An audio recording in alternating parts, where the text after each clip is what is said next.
Sulaiman from Pakistan. Assimalhakeem, Sheikh. Alaykum assalam wa rahmatullah. Okay, so this might be a bit funny, but I support a football team, Manchester United. They're in a really You have done what?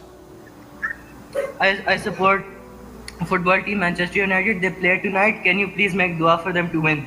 Why would I make dua and waste my time to a kafir team to win?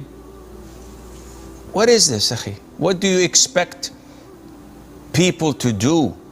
And how would you justify wasting the time of the viewers and those who have real serious questions to ask about their religion when you waste the time and request such a dua? Come on, give me a break.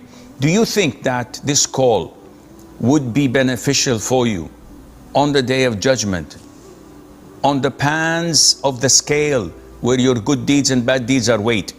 Do you think this call would be in your good deeds or your bad deeds?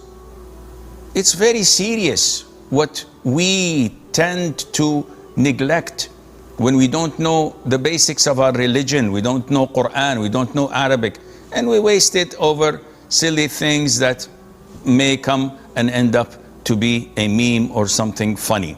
May Allah Azza wa Jal forgive you and forgive me and forgive all those who are watching.